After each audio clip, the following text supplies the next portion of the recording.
Alhamdulillahirrahmanirrahim atas segala nikmat yang telah diberikan oleh Allah Subhanahu wa taala sehingga kita pada siang hari ini bisa berkumpul untuk menghadiri pembahasan atau sosialisasi modul 1.4 yaitu refleksi penerapan budaya positif yang akan saya sampaikan, di mana saya sebagai calon guru penggerak angkatan 5 di Kabupaten Blora.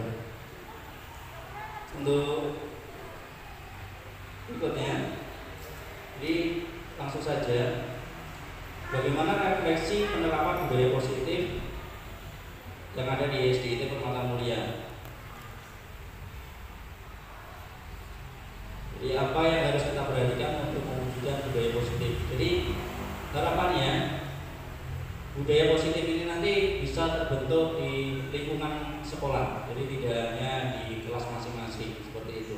Jadi Bapak Ibu dikumpulkan di sini biar kita menyamakan frekuensi, visi dan misi dari sekolah kita. Seperti itu. Ya. Bagaimana budaya positifnya nanti kita lanjutkan. Nah, ini yang menjadi dasar di kurikulum Merdeka nanti. Ya. Jadi dasar pendidikan menurut Ki Hajar Dewantoro.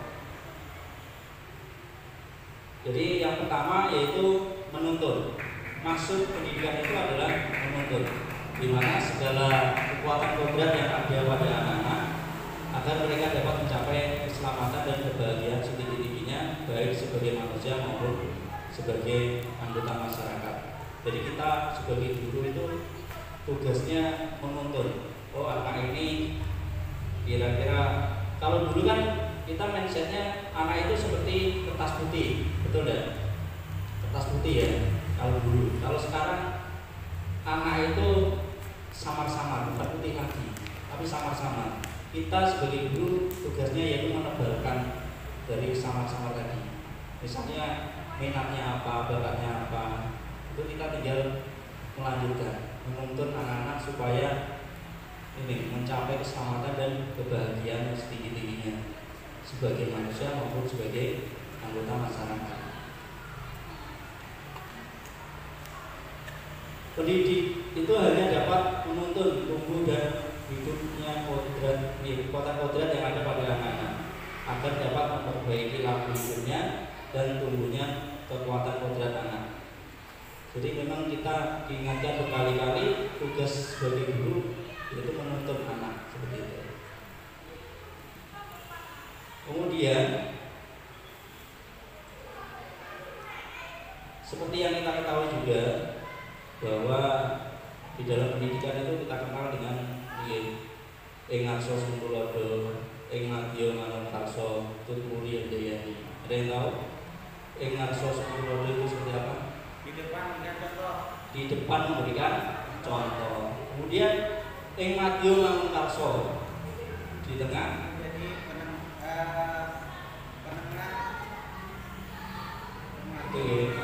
dan Tutmuri Handayani. Jadi ketiga ini itu tujuannya satu, menjadikan anak selamat dan bahagia sebagai manusia dan anggota masyarakat. Makanya di awal Karain Narso Sungkurodo kita harus sebagai guru selalu senantiasa memberikan teladan atau contoh yang baik kepada peserta didik. Selanjutnya, dasar pendidikan menurut Ki Hajar Dewantoro yang kedua yaitu sesuai kodrat anak, yaitu anak harus merdeka, tidak harus kita paksa. Dari pengaruh pengajaran itu umumnya memerdekakan manusia atas hidup lahirnya, sedangkan merdekanya hidup batin itu terdapat pada pendidikan. Kemudian kodrat yang berikutnya, kodrat anak yang selanjutnya adalah bermain. Kalau anak-anak SD masih suka bermain, jadi bermain adalah salah satu kodrat anak. Pikiran, perasaan, kemauan dan tenaga sudah ada pada diri anak. Permainan anak dapat menjadi bagian pembelajaran di sekolah. Jadi maksudnya Bapak Ibu dalam melakukan kegiatan pembelajaran diharapkan itu harus sesuai kodrat anak. Kodrat anak suka bermain. Jadi tidak heran ketika Bapak Ibu di kelas dalam melakukan kegiatan pembelajaran, anak-anak kadang sambil main gambar, atau mungkin dia lari-lari, atau mungkin ngobrol dengan temannya, atau yang lain seperti itu. Jadi nalurinya memang kodratnya dia bermain. Tinggal kita sebagai guru bagaimana memasukkan strategi pembelajaran itu sesuai dengan kodrat anak, yaitu bermain. Jadi kita gunakan media pembelajaran yang mendukung untuk kegiatan anak supaya dia itu belajar dan bisa sambil bermain. Karena seperti kita ketahui, setiap anak itu memiliki gaya belajar masing-masing.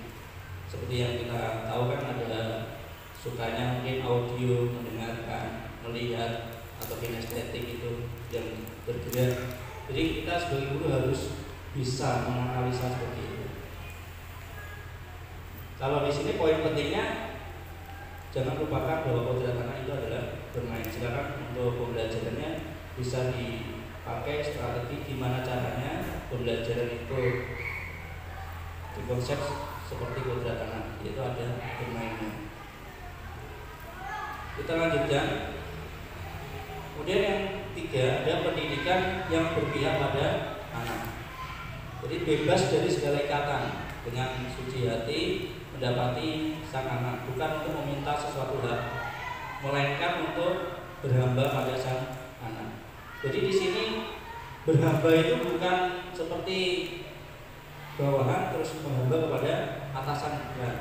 Jadi kita, anak ini inginnya apa gitu. Jadi kita harus berpihak pada anak, inginnya seperti apa, kemudian kebutuhan anak seperti apa, itu yang bisa kita penuhi sebagai seorang guru. Tidak kita pun keinginannya anak harus seperti ini, kemudian anak yang mengikuti kita, tidak seperti itu. Jadi kita harus berpihak pada anak. Jadi pokoknya pendidikan harus terletak di dalam pangkuan ibu bapak, karena hanya dua orang inilah yang dapat menghamba kepada sang anak dengan semurni-murninya dan seikhlas-ikhlasnya. Sebab cinta kasihnya kepada anak-anaknya boleh dibilang cinta kasih tak terbatas. Kita sebagai orang tua yang kedua di sekolah, kalau yang pertama kan bapak ibu mereka di rumah, kita sebagai orang tua yang di sekolah, kita harus memberikan kasih sayang yang tak terbatas. Kita lanjutkan. Profil pelajar Pancasila. Mungkin untuk yang kelas 1 dan 4 sudah mulai baca-baca di mana profil belajar Pancasila seperti apa gitu. Bagi yang kelas 2, 3, yang 5 dan 6, itu saya kenalkan. Di profil pelajar Pancasila ini ada 6 dimensi yang menjadi tujuan bersama. Yang pertama yaitu beriman, bertakwa, beriman dan bertakwa kepada Tuhan Yang Maha Esa, kemudian berakhlak mulia. Yang kedua, berkebinekaan global. Yang ketiga, bergotong royong. Yang keempat, kreatif. Yang bernalar kritis. Dan terakhir, mandiri. Jadi ini nanti yang harus dimiliki oleh peserta didik. Begitu peserta didik itu lulus, capaiannya minimal seperti ini yang diharapkan. Jadi dia harus beriman, bertakwa kepada Tuhan Yang Maha Esa, berakhlak mulia, berkebinekaan global, bergotong royong, kreatif, bernalar kritis, dan mandiri. Adapun yang beriman, bertakwa kepada Tuhan Yang Maha Esa, dan berakhlak mulia, di sini yang di poin pentingnya akhlak cara beragama. Kemudian kalau akhlak beragama kan kita sudah setiap hari menanamkan, ya, dengan mutabah yaumiyah yang kita evaluasi setiap pekannya. Kemudian akhlak pribadi, bagaimana adabnya seperti itu. Kemudian akhlak kepada manusia, bagaimana dia secara bersosialisasi, berhubungan dengan temannya, atau murid dengan temannya, murid dengan gurunya, atau murid dengan orang tuanya, murid dengan lingkungannya. Kemudian akhlak pada alam, bagaimana anak menerapkan atau menjaga lingkungannya. Jadi bagaimana caranya siswa itu terhadap lingkungan sudah peduli atau belum gitu. Kalau kita bisa memakai indikatornya, anak ketika buang sampah bagaimana? Sudah di tempat sampahnya atau lebih condong ke dibuang sembarangan. Kemudian yang terakhir ada akhlak bernegara. Itu yang profil kedua, yaitu berkebinekaan global, yaitu mengenal dan menghargai budaya. Harapannya karena Indonesia ini kan negara yang kaya dengan budaya, jangan sampai anak-anak itu ini gitu, lebih mementingkan budayanya sendiri. Oh, aku orang Jawa, berarti suku Jawa itu yang paling bagus, bukan. Tapi Indonesia ini banyak sekali budaya, banyak suku dan sebagainya. Maka kita harus mengajarkan pada anak bagaimana mengenal dan menghargai budaya tersebut. Kemudian komunikasi dan interaksi antar budaya, ada refleksi dan tanggung jawab terhadap pengalaman kebinekaan dan berkeadilan sosial. Kemudian yang ketiga ada gotong royong. Ini bagaimana anak-anak nanti berkolaborasi.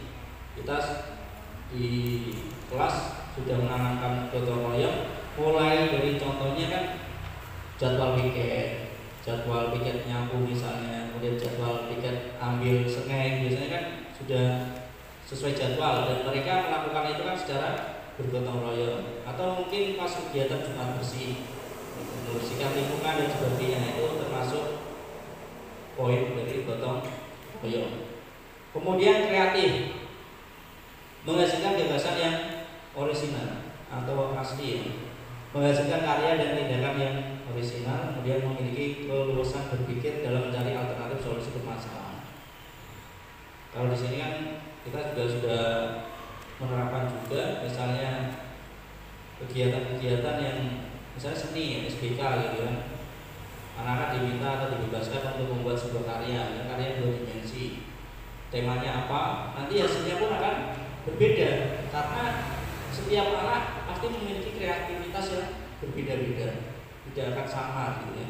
Beda lagi kalau kita misalnya dalam mengajarkan seni, kita memberikan contoh, oh, gambarlah pemandangan seperti yang Bapak Ibu tampilkan, misalnya gambar gunung seperti yang dulu kan kalau kita diajari seni, misalnya gambar rata-rata gunungnya 2, terus tengahnya ada matahari. Itu dari bapak saya mungkin, kemudian saya dan ibu, bapak ibu semua kalau gambar seperti itu, karena yang diajarkan memang seperti itu.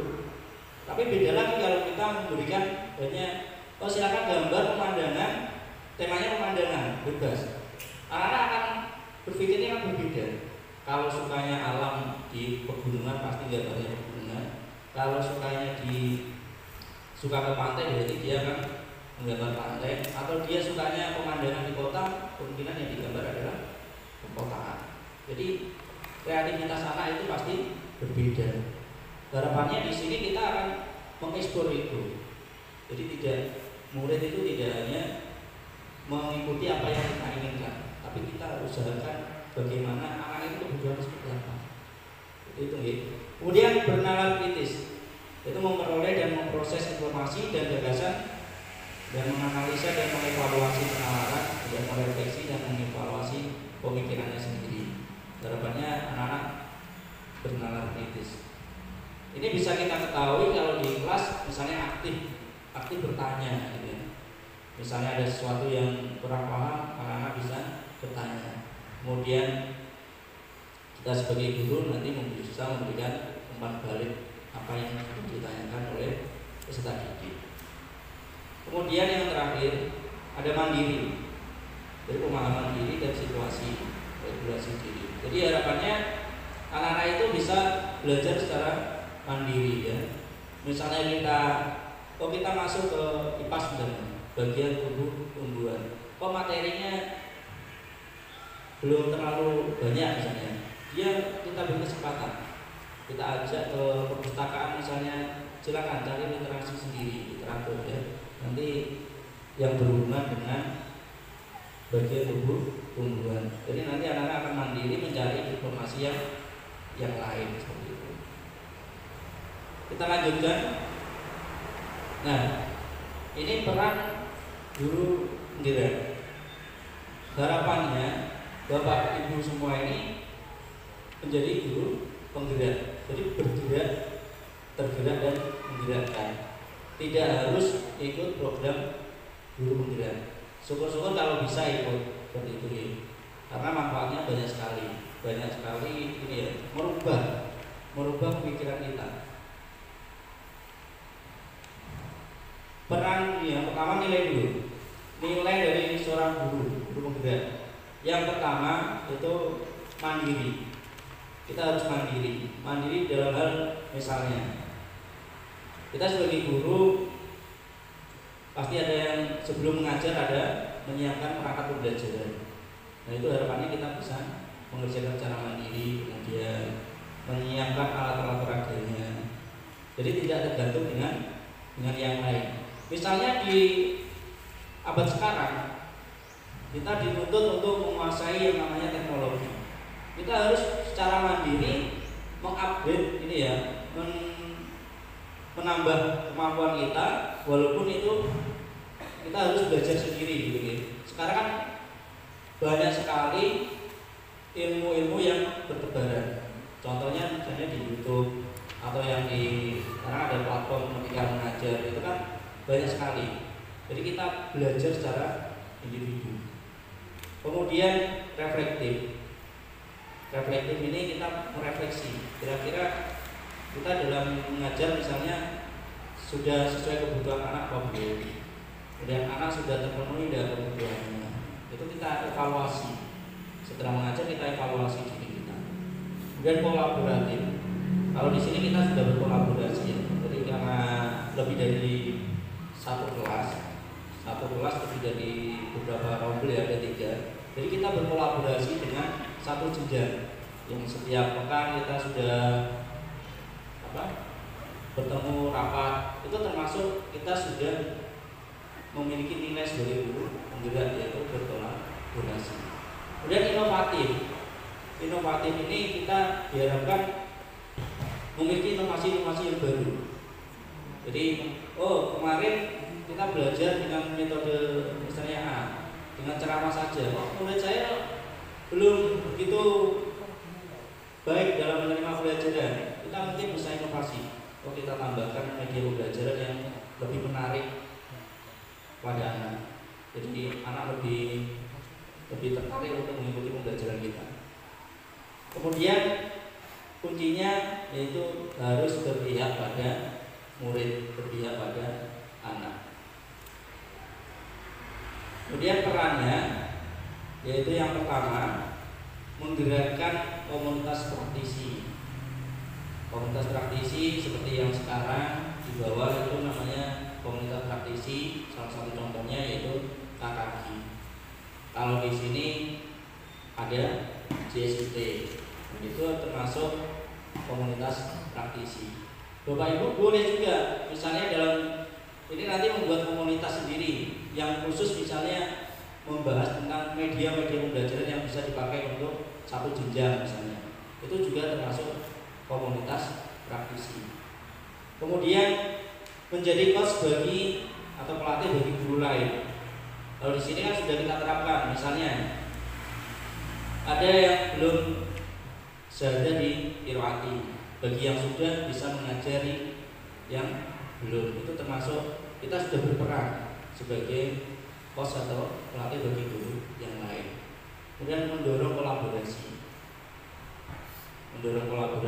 kemudian mewujudkan kepemimpinan murid, kemudian yang terakhir menjadi pemimpin pembelajaran, menjadi guru yang baik. Begitu.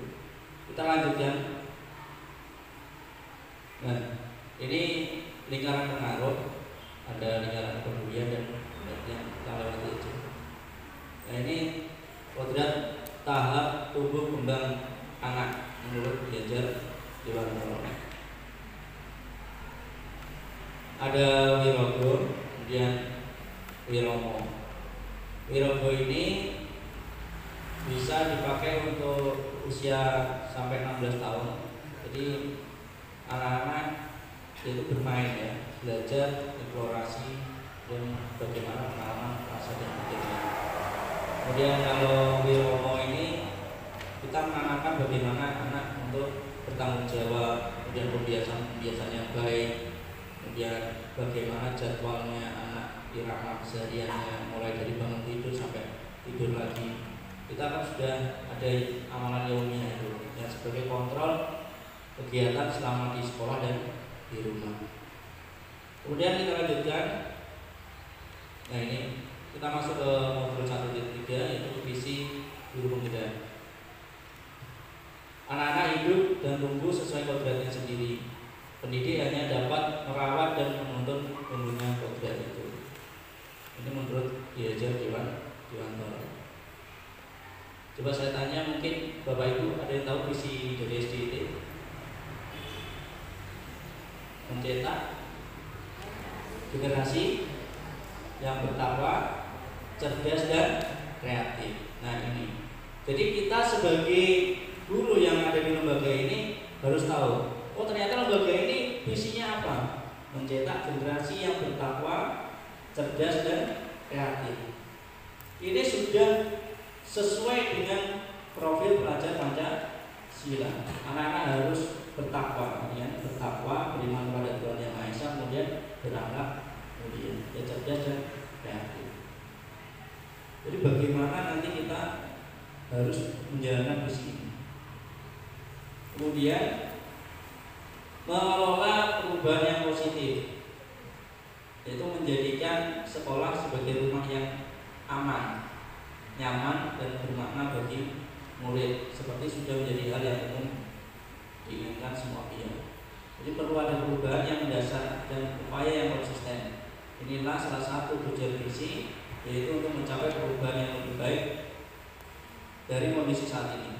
Visi membantu kita untuk melihat kondisi saat ini sebagai garis start dan membayangkan garis finish seperti apa yang kita inginkan. Jadi dari visi ini kan kita memulai. Jadi sekolah ini baru mulai kan punya visi mencetak generasi yang bertakwa, cerdas dan kreatif.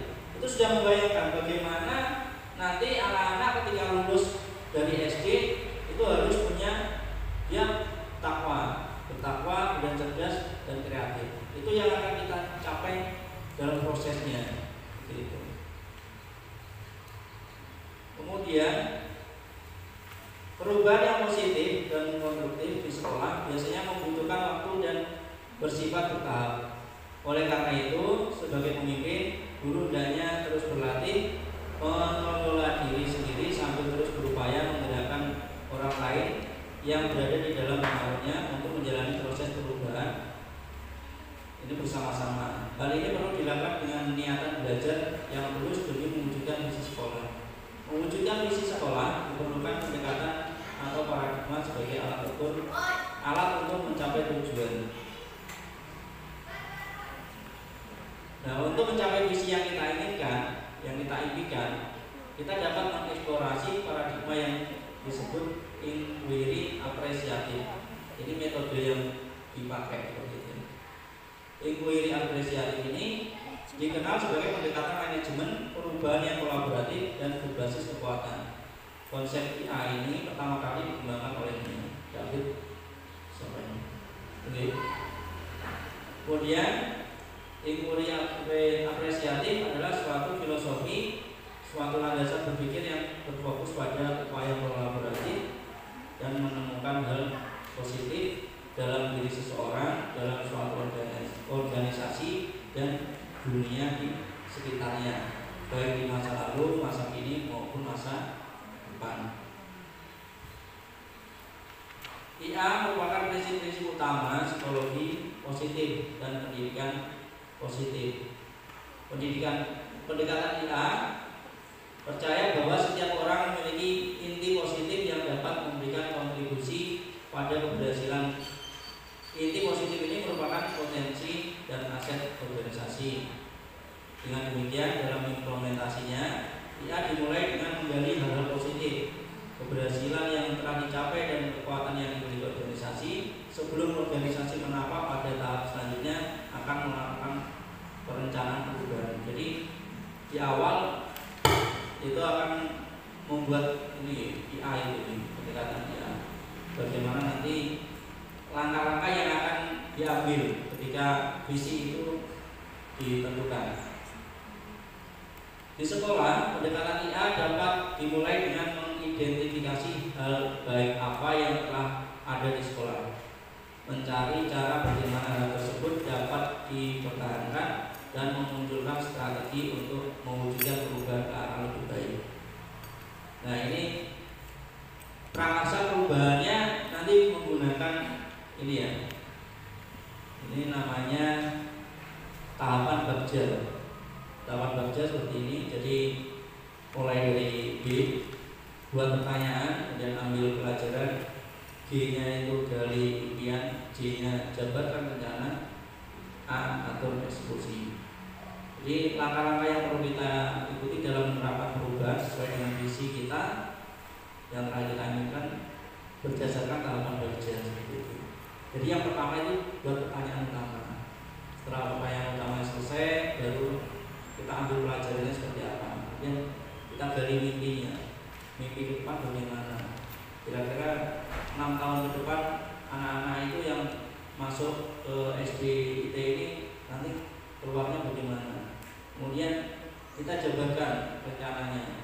Oh, kita buat program-program yang harus kita sinergikan antara guru kemudian dengan orang tua.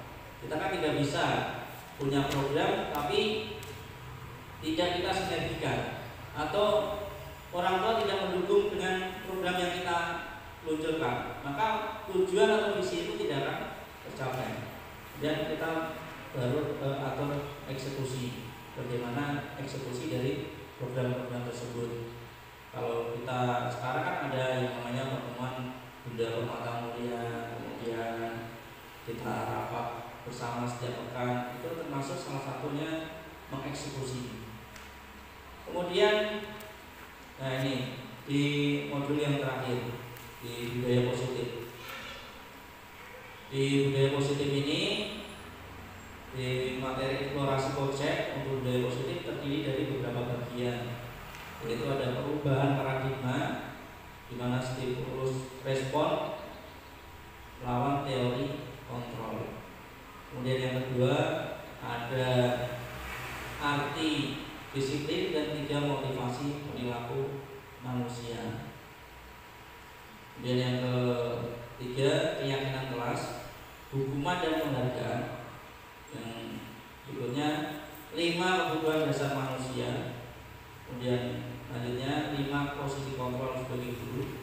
Kemudian yang terakhir ada segitiga restitusi. Kita kupas satu-satu. Di sini tujuan murid adalah merdeka. Jadi merdeka ini menurut Ki Hajar Dewantara artinya tidak hanya terlepas dari perintah, akan tetapi juga cakap buat memerintah dirinya sendiri. Oke. Jadi anak-anak itu harapannya tidak hanya bekerja atau jalan itu karena diperintah kita sebagai guru, tetapi punya inisiatif atau motivasi dari dalam dirinya masing-masing. Selanjutnya, nah budaya positif itu bisa terbentuk awalnya itu bisa kita mulai dari kelas masing-masing. Yang pertama mungkin Bapak Ibu sudah menerapkan ya, kita buat peraturan kelas di awal kesepakatan dengan anak-anak. Oh, peraturannya seperti ini. Kemudian misalnya tidak boleh keluar kelas tanpa alas waktu, misalnya masuk tepat waktu pukul 7.00 misalnya. Kemudian bawa buku sesuai jadwalnya masing-masing, seperti itu, mengerjakan tugas dan sebagainya. Itu termasuk peraturan kelas. Kemudian setelah peraturan kelas kita nanti akan buat keyakinan kelas. Kemudian ada lingkungan positif, kemudian yang terakhir ada budaya positif. Nah, untuk masuk ke keyakinan kelas, ini kemarin saya terapkan di kelas 4. Jadi peraturan kelas misalnya tidak boleh, kan biasanya begini. Ketika pembelajaran anak harus memperhatikan Bapak Ibu guru ketika mengajar. Tidak boleh mengganggu temannya misalnya. Kemudian membawa peralatan atau buku pelajaran sesuai jadwalnya. Itu dalam berupa peraturan, kita ubah jadi sebuah keyakinan. Kita ubah misalnya di dalam kelas. Jadi baik bapak ibu guru maupun anak-anak maupun murid itu harus punya keyakinan bahwa kita sebagai manusia harus saling menghargai. Kita harus saling menghargai. Menghargainya seperti apa? Jadi ketika siapapun yang menerangkan di kelas, kita sebagai manusia harus menghargainya. Jadi harus menghargai. Kemudian misalnya lagi kita harus menjaga kebersihan. Kemudian tidak boleh membuang sampah sembarangan. Nah, ini keyakinan kelas yang kita buat, kita ubah. Kita harus peduli terhadap lingkungan. Baru hal itu kalau sudah terbentuk, maka akan terbentuk lingkungan yang positif bagi anak-anak. Jadi motivasinya nanti sudah beda, bukan kita lagi yang meminta, tapi sudah ada dalam diri anak sendiri. Nah, kalau lingkungan sudah positif, nanti insya Allah akan terbentuk yang namanya budaya positif. Kita lanjutkan. Untuk membangun budaya yang positif, sekolah perlu menyediakan lingkungan yang positif, aman dan nyaman agar murid-murid mampu berpikir, bertindak dan mencipta dengan merdeka, mandiri dan bertanggung jawab. Salah satu strategi yang perlu ditinjau ulang adalah bentuk disiplin yang dijalankan selama di sekolah kita. Nah, ini adalah teori stimulus respon dengan teori kontrol, pandangan tentang dunia. Kalau stimulus respon tentang dunia, realitas kebutuhan kita sama. Kalau kemudian semua orang melihat yang sama, kita mencoba mengubah orang agar berpandangan sama dengan kita. Kalau di teori kontrol bukan ya, realitas kebutuhan kita sama. Kalau di teori kontrol, realitas kebutuhan kita itu berbeda-beda. Jadi setiap anak pun kebutuhannya berbeda-beda. Kemudian semua orang terlihat atau melihat yang sama. Kalau di teori kontrol, setiap orang memiliki gambaran berbeda-beda. Kalau di stimulus respon, kita mencoba mengubah orang agar berpandangan sama dengan kita. Kalau di teori kontrol, kita berusaha memahami pandangan orang lain tentang dunia. Kita lanjutkan saja. Bapak dan Ibu guru, setelah memahami perbedaan teori stimulus respon dan teori kontrol pada pembahasan sebelumnya, sekarang mari kita belajar tentang konsep disiplin positif yang merupakan unsur utama dalam terwujudnya budaya positif yang kita cita-citakan di sekolah kita. Di konsep disiplin positif dan motivasi. Maka kata disiplin sering kita hubungkan dengan hukuman. Biasanya seperti itu gitu.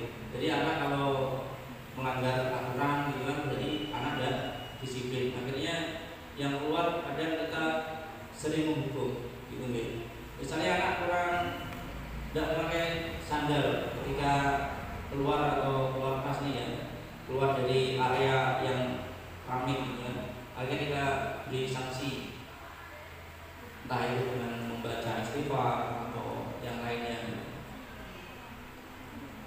Padahal itu sungguh berbeda, karena belajar tentang disiplin positif tidak harus dengan memberi hukuman. Justru itu adalah salah satu alternatif terakhir. Jadi hukuman itu sebenarnya alternatif terakhir, dan kalau perlu tidak digunakan sama sekali. Jadi hukuman-hukuman itu kalau perlu lebih baik tidak digunakan. Kemudian bahwa pendidikan kita, Ki Hajar Dewantara menyatakan bahwa di mana ada kemerdekaan, disitulah harus ada disiplin yang kuat. Sungguh pun disiplin itu bersifat self disiplin, yaitu kita sendiri yang mewajibkan kita dengan sekeras-kerasnya. Ini sudah dari diri kita sendiri, bukan dari orang lain. Tetapi itu sama saja, sebab jikalau kita tidak cakap melakukan self disiplin, wajiblah penguasa lain yang mendisiplinkan kita. Kalau kita dalam diri kita belum bisa mendisiplinkan diri sendiri, maka perlu orang lain. Kalau anak-anak ya perlu bapak ibu guru.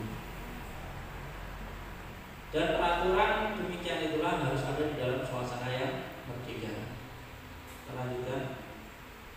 sebagai pendidik, tujuan kita adalah menciptakan anak-anak yang memiliki disiplin diri sehingga mereka bisa berperilaku dengan mengacu pada nilai-nilai kebajikan universal dan memiliki motivasi intrinsik, motivasi dari dalam diri, bukan ekstrinsik atau motivasi dari luar diri anak.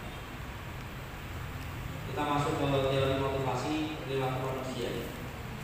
Untuk menghindari ketidaknyamanan atau hukuman, ya, biasanya apa yang akan terjadi apabila saya tidak melakukannya? Ini biasanya anak-anak misalnya dia tidak membawa buku pelajaran, maka dia akan apa yang terjadi apabila saya tidak melakukannya? Saya tidak melakukan atau tidak membawa buku pelajaran. Kira-kira anak-anak berpikir seperti apa? Kira-kira dihukum tidak biasanya di kelas? Dihukum ya. Kalau anak ada bawa buku pelajaran rata-rata dihukum, disanksi seperti itu. Kalau anak masih berpikirnya seperti itu, ketika aku nanti tidak bawa buku pelajaran atau aku tidak mengerjakan PR, nanti aku dapat sanksi, gitu ya. Takut karena sanksinya, maka itu motivasi bukan dari dalam diri, tetapi dari luar, motivasi eksternal. Kemudian kalau yang kedua, untuk mendapatkan imbalan dari orang lain atau institusi, misalnya kita datang pagi, kemudian ada rewardnya, ya, ada reward. Kalau datang pagi kita dapat punishment, itu motivasi eksternal, bukan dari dalam diri. Nyatanya ketika itu diberlakukan sudah hampir beberapa tahun, kira-kira yang terjadi murid itu akan berangkat lagi tidak? Enggak. Mereka akan seperti itu karena mereka berpikirnya apa? Ketika aku telat nanti dapat punishment, dan punishment rata-rata anak-anak sudah diduga. Misalnya paling nanti ketika telat punishmentnya misalnya membaca surat Al-Fatihah atau membaca atau menulis istighfar berapa kali. Jadi kalau anak yang sudah paling nanti aku kalau telat datang disuruh ini, itu pasti terlambat juga. Karena apa? Menganggap punishmentnya dia bisa melakukan. Jadi itu motivasi secara eksternal, dia dari dalam diri. Beda lagi kalau yang ketiga, untuk menghargai diri sendiri, menjadi insan sesuai harapan kita. Misalnya kita menghargai diri, oh iya, aku sebagai pendidik harus memberikan contoh pada anak-anak misalnya. Oh, contoh yang baik seperti apa? Kalau anak-anak ada kesepakatan kelas untuk datang tepat waktu, maka kita pun harus datang sesuai tepat waktu. Karena kita ada rasa menghargai diri sendiri, bukan karena nanti kalau saya datang dari jam 7 kurang seperempat dapat reward, kalau kurang nanti saya dapat punishment, bukan seperti itu. Tapi harus dalam diri kita ada rasa kesepakatan yang kita sepakati bahwa menghargai diri sendiri sebagai seorang guru yang memberikan teladan pada anak. Kemudian yang berikutnya, keyakinan kelas. Keyakinan kelas sebagai fondasi dan arah tujuan sebuah sekolah atau kelas yang akan menjadi landasan dalam memecahkan konflik atau permasalahan di dalam sebuah kelas. Kemudian pemenuhan kebutuhan dasar. Setiap tindakan murid dilakukan untuk memenuhi kebutuhan dasar mereka. Bapak Ibu guru memahami bahwa kebutuhan dasar setiap murid akan berbeda-beda dan akan menjadi individu yang selamat dan bahagia. Kebutuhan dasar harus terpenuhi secara positif. Nah, ini kebutuhan dasar manusia, itu bertahan hidup, itu ada penguasaan, kebebasan, kesenangan, rasa kasih atau rasa memiliki dan dimiliki. Nah ini ya 5 posisi kontrol. Ini tinggal slide-nya. Jadi 5 posisi kontrol. Ada penghukum, pembuat orang merasa bersalah, teman, pemantau, dan manajer. Harapannya kita nanti di posisi manajer. Dan untuk sebagai gambaran, teman-teman bisa melihat video ini ya. Nanti insya Allah lebih jelas.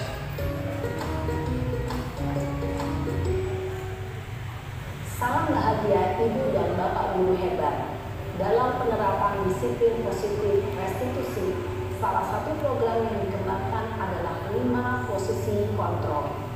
5 posisi kontrol dalam restitusi adalah proses perjalanan seorang pendidik agar dapat mengenali dirinya. Pada video kali ini, kita akan membahas tentang 5 posisi kontrol yang dikembangkan oleh Diane Dawson dan contoh penerapannya.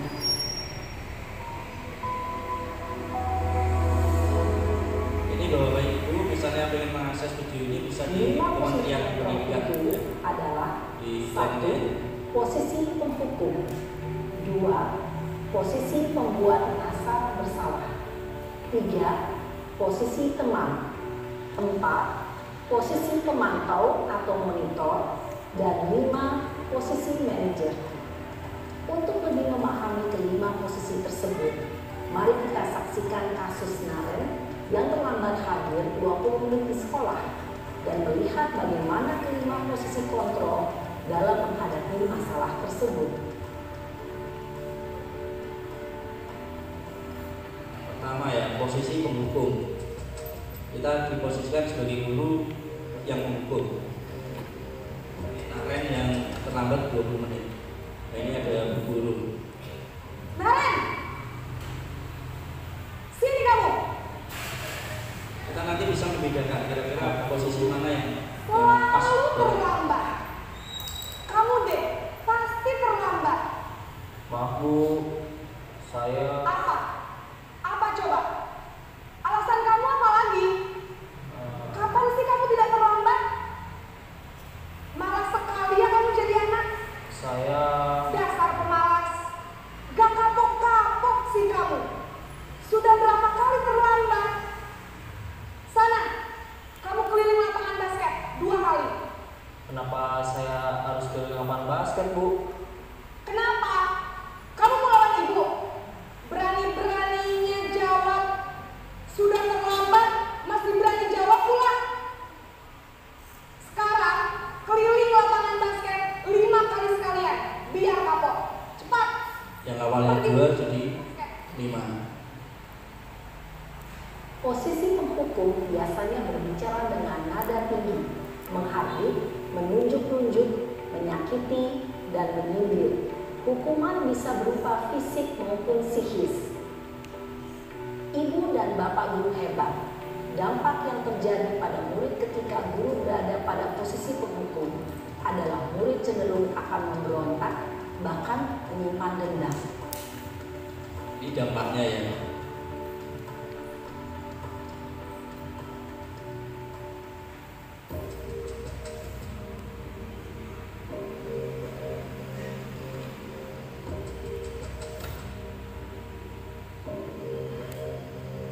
Naren!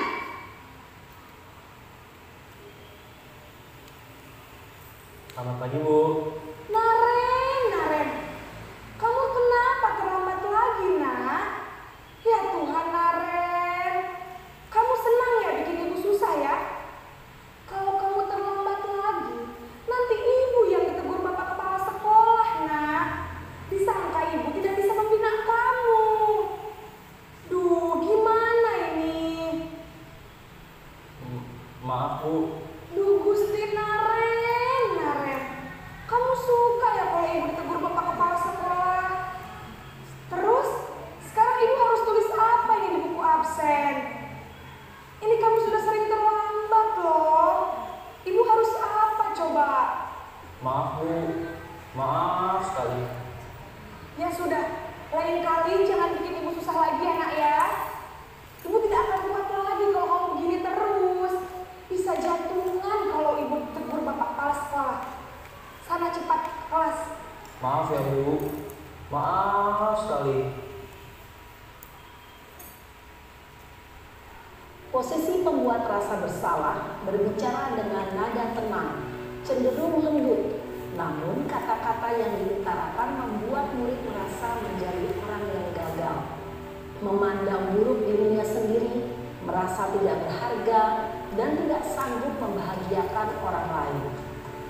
Ketika guru mengambil posisi pembuat rasa bersalah, murid akan menganggap dirinya yang bersalah dan ia akan meminta menyimpan emosi negatif tersebut di dalam dirinya.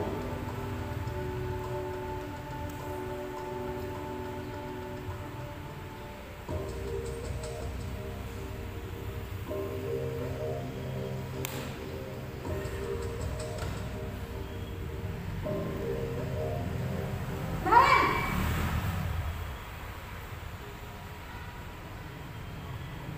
Selamat pagi, Bu. wah, sudah jam berapa ini, Nak? Terlambat lagi ya Beda saya. ekspresi ya. Iya, Bu.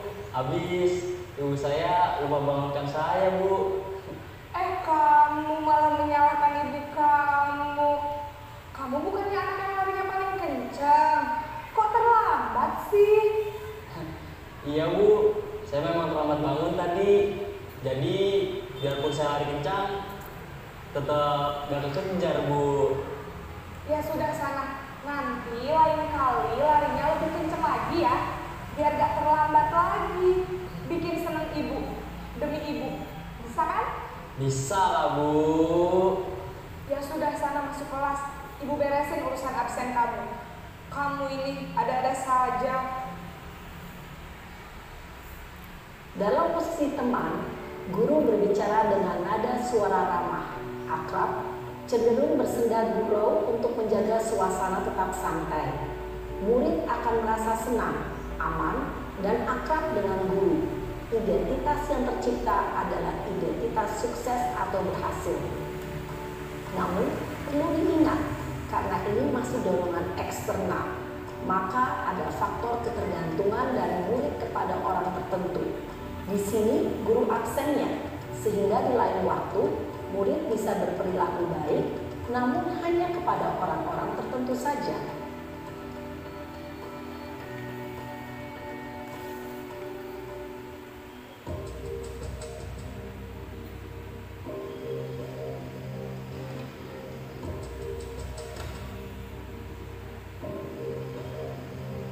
Naren!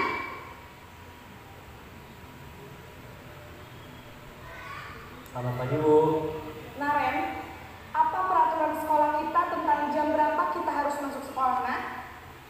Kita harus di sekolah jam 7, Bu. Iya betul, sekarang sudah jam 7.20. Naren sudah tahu konsekuensinya jika terlambat hadir.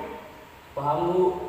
Saya harus tinggal kelas pas jam istirahat selama 20 menit. Iya benar, konsekuensinya demikian. Jadi nanti jam 9.30 pas istirahat, kamu harus tinggal di kelas, kerjakan tugas tambahan untuk ketertinggalan kamu, ya? Baik, Bu. Posisi pemantau mengandalkan penghitungan atau data untuk mengontrol murid. Guru mengarahkan murid berdasarkan peraturan dan konsekuensi. Seorang pemantau menunjukkan bahasa tubuh dan ekspresi wajah yang datar dan cenderung formal.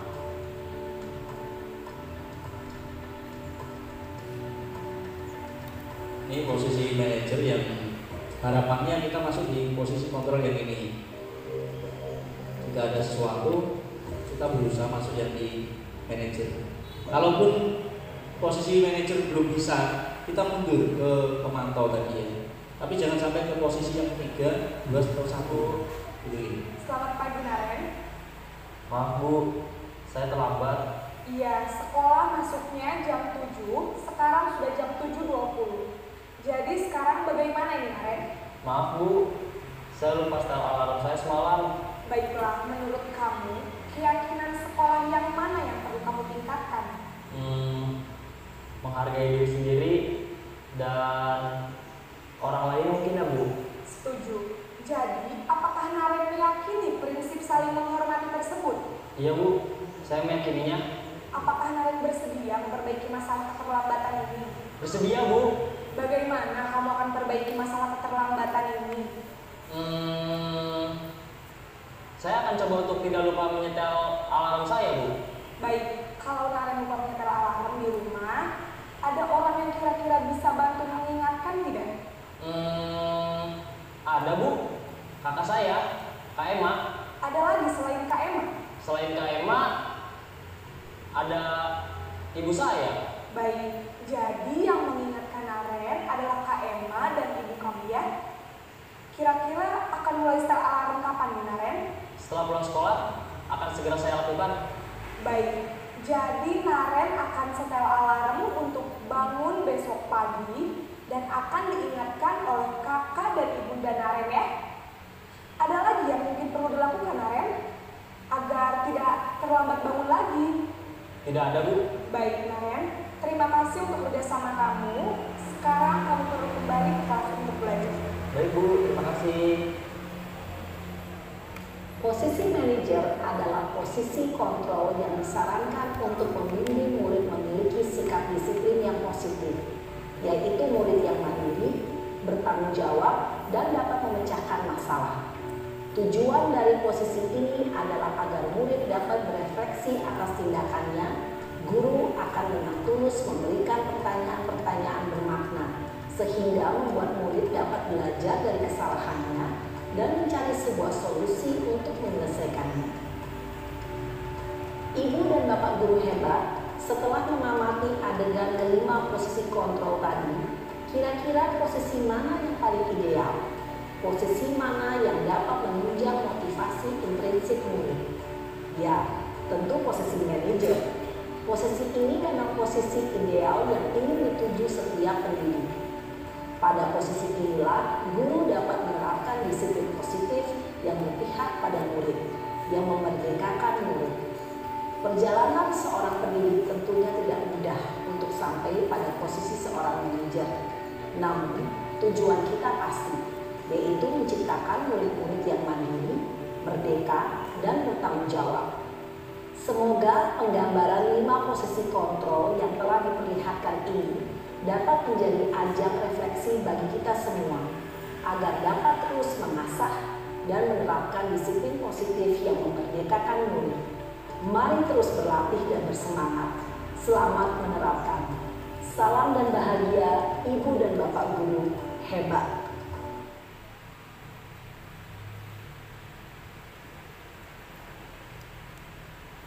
Itu 5 posisi kontrol yang harapannya Bapak Ibu bisa menerapkan.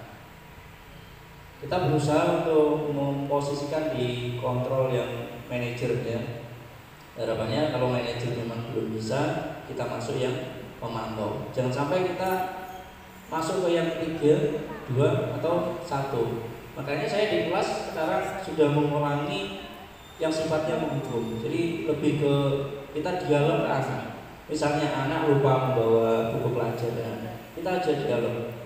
Pasti mereka punya alasan, punya dasar kenapa tidak membawa buku pelajaran. Atau anak lupa mengerjakan PR, jangan serta-merta kita langsung memberikan hukuman. Kita tanya dulu. Pasti dia kadang punya alasan tertentu seperti itu ya. Jadi usahakan kalaupun belum sempurna, minimal kita di pemantau, syukur-syukur di manajer seperti itu. Kemudian yang berikutnya segitiga restitusi.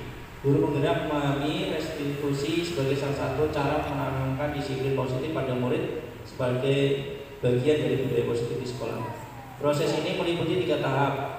Setiap tahapannya berdasarkan pada prinsip-prinsip positif dari teori kontrol. Yang pertama yaitu menstabilkan identitas. Teori kontrolnya kita semua akan melakukan hal terbaik yang bisa kita lakukan dan validasi tindakan yang salah. Semua perilaku memiliki alasan, kemudian menanyakan keyakinan kelas. Yang pertama misalnya tadi ada kasus tidak membawa buku pelajaran, kita tanya dulu, stabilkan identitas. Jadi bagaimana memposisikan bahwa kita juga sebagai manusia punya salah gitu ya. Pasti punya alasan kenapa bisa lupa dengan buku pelajaran atau tidak mengerjakan PR. Kemudian kita baru menanyakan keyakinannya. Kira-kira ketika tidak mengerjakan PR atau tidak membawa buku pelajaran, ada keyakinan kelas yang dilanggar dan gitu. Seperti waktu di video yang manajer tadi ya. Ketiga strategi tersebut dipresentasikan dalam 3 sisi segitiga restitusi ya. Jadi yang ini namanya segitiga restitusi sebagai acuan kita melakukan peran ya, sebagai kontrol manager. Langkah-langkah itu tidak harus dilakukan dilakukan satu persatu. Banyak guru yang sudah menggunakan dalam berbagai versi menurut gaya mereka masing-masing, bahkan tanpa mengetahui tentang teori restitusi. Jadi kalau kita biasanya ketemu guru yang memang suka menggali informasi seperti itu, mungkin secara tidak langsung beliaunya sudah menerapkan segitiga restitusi ini. Itu mungkin yang bisa saya sampaikan. Semoga informasi yang saya sampaikan bisa bermanfaat bagi kita semua. Karena keterbatasan waktu, jadi saya dalam menyampaikan juga agak tergesa-gesa ya. Jadi semoga Bapak Ibu bisa memahami. Kalaupun ada yang kurang dipahami atau ingin berdiskusi, saya siap seperti itu. Jadi demi mewujudkan visi dari sekolah kita bersama gitu ya, untuk mungkin Bapak Ibu bisa untuk ini juga ya, pengalaman, jadi bisa sharing. Oh nanti ketika di kelas saya harus seperti apa gitu ya, mungkin sharing tentang media pembelajaran yang akan kita gunakan dan sebagainya, apa di luar forum ini. Mungkin itu dari saya ucapkan terima kasih atas waktu yang sudah Bapak Ibu luangkan untuk agenda pada hari ini. Semoga membawa manfaat dan keberkahan bagi kita semua, khususnya buat anak-anak didik kita ya. Harapannya setelah materi ini Bapak Ibu bisa menjadi posisi manajer di 5 posisi kontrol, kemudian bisa menerapkan pembelajaran yang berpihak kepada anak seperti itu ya. Dari saya cukupkan. Apabila ada salah dan hilang mohon dimaafkan dan diikhlaskan. Saya akhiri. Wassalamualaikum warahmatullahi wabarakatuh.